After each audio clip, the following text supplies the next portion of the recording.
Rivera 2, il est 9h30 ce jeudi 15 octobre. Nous sommes devant le lycée Jean Piaget.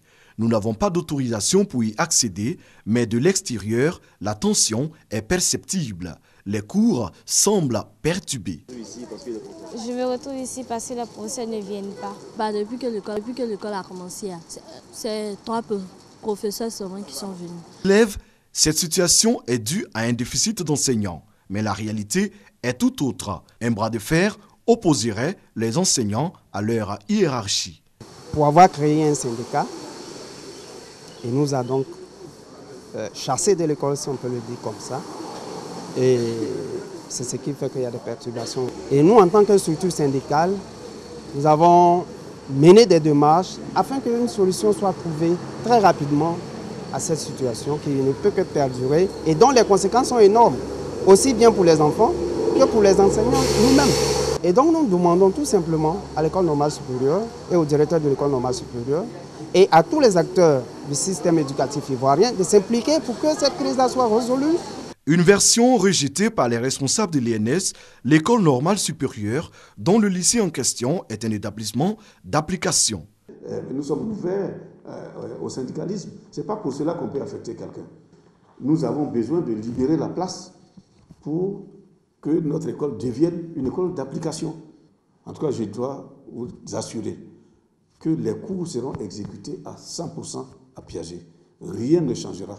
À partir du 1er novembre, au plus tard, toutes les classes seront pourvues de leurs enseignants. Sur les 30, il y a 8 qui sont passés récupérer leur décision de mutation. Certains ont manifesté le désir d'aller chercher leur décision de mutation directement aux ressources humaines de l'éducation nationale. 2 positions auraient occasionné l'agression de l'un des enseignants frondeurs. Il y a des gens qui sont venus me brutaliser là. Voilà, et puis voilà ce que ça a donné. Mais à qui pensez-vous alors? Je ne sais pas, c'est à vous de voir. C'est à vous de voir, suivez mon regard, c'est tout. Il a eu une fracture en jouant au ballon. Il avait son bras droit dans le plâtre depuis plus d'1 mois. Il a dû enlever le plâtre il n'y a même pas longtemps.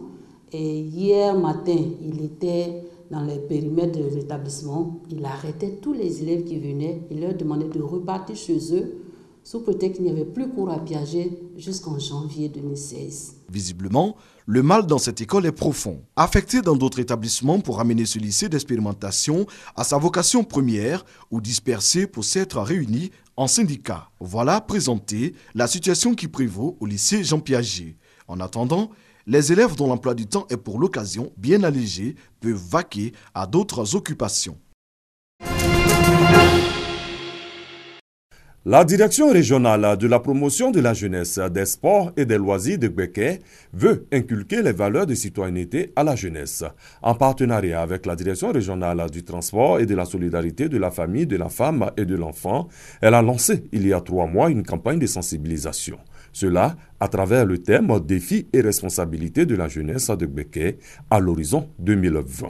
Pour réussir ce pari, les leaders de jeunesse des communes de Boaké et de Brobo viennent de recevoir une feuille de route du citoyen. Il s'agit, à travers cette feuille, d'amener les jeunes à adopter un comportement citoyen et à prendre une part active à la vie de leur cité.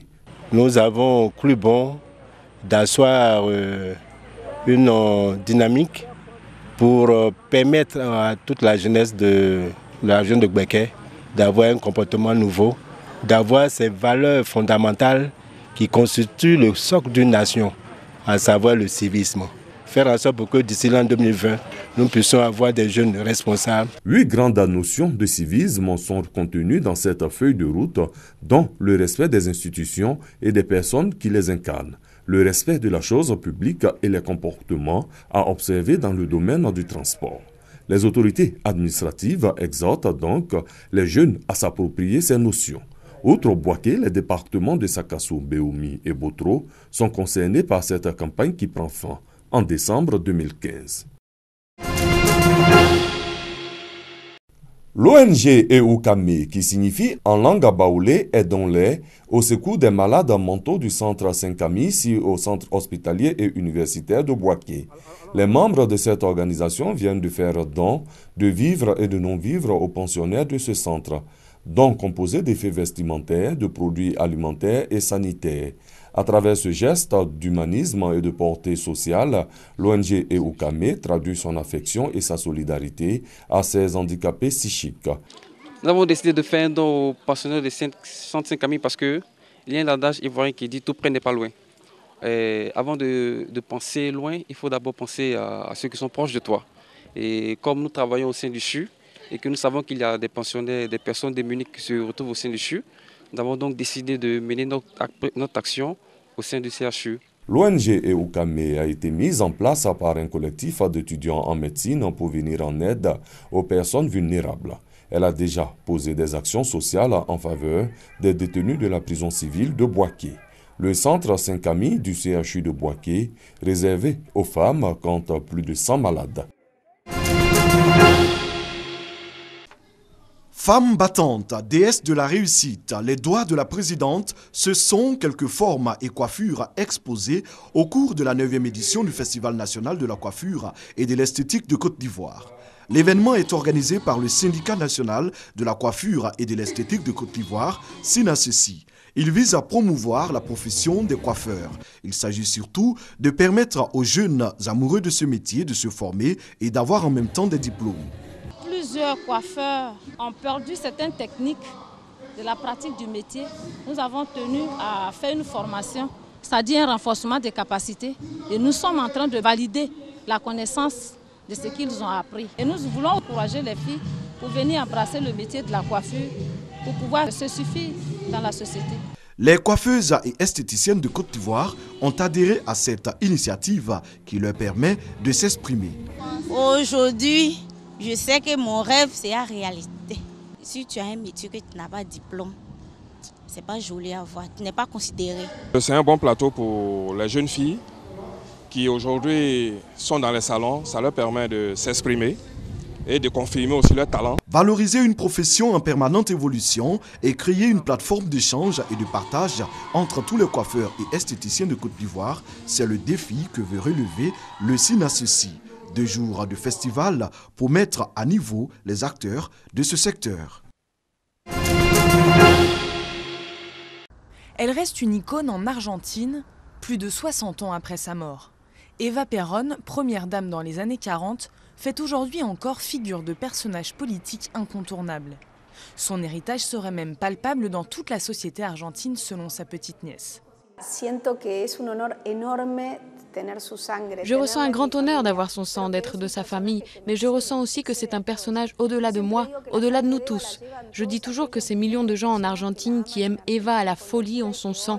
Aujourd'hui, ils s'en rappellent comme si elle était vivante. Ils ont des photos d'elle chez eux.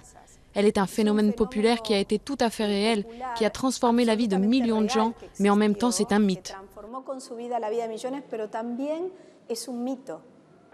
Seconde femme de Juan Perón, 3 fois président d'Argentine, Eva, ou Evita, incarne le plus vaste mouvement populaire du pays, le péronisme, qui entend prôner des valeurs de justice sociale, d'indépendance économique et de souveraineté politique. L'actuelle présidente, Cristina Kirchner, se réclame du péronisme et tient à ce que l'image d'Evita soit présente à chacune de ses apparitions publiques. Quant à la probable future première dame, elle s'inspire de son style et adopte sa sensibilité, notamment en allant à la rencontre des défavorisés. Je pense qu'au-delà des partis politiques, Eva Perón a été un grand exemple pour nous toutes. C'est mon cas, je suis péroniste. Pour ses partisans, Eva Perón symbolise la justice et le féminisme. Pour d'autres, elle représente le populisme et son influence serait à l'origine des difficultés économiques et politiques de l'Argentine. Ils disent qu'elle est responsable de tous les problèmes qu'a apporté le populisme, qu'elle a offert des avantages sociaux aux gens sans leur demander d'efforts. Je pense qu'il y a un grand préjudice social, surtout dans la classe moyenne. Cette année encore, un réalisateur de cinéma lui a rendu hommage avec un film appelé « Eva ne dort pas ». Une statue la représentant a été récemment inaugurée à Cuba. Le symbole n'est pas mort, l'idéologie non plus. À l'approche des élections présidentielles argentines, le péronisme est largement invoqué par le candidat favori. S'il est élu, il nommera la descendante d'Eva Perón à un poste clé du nouveau gouvernement.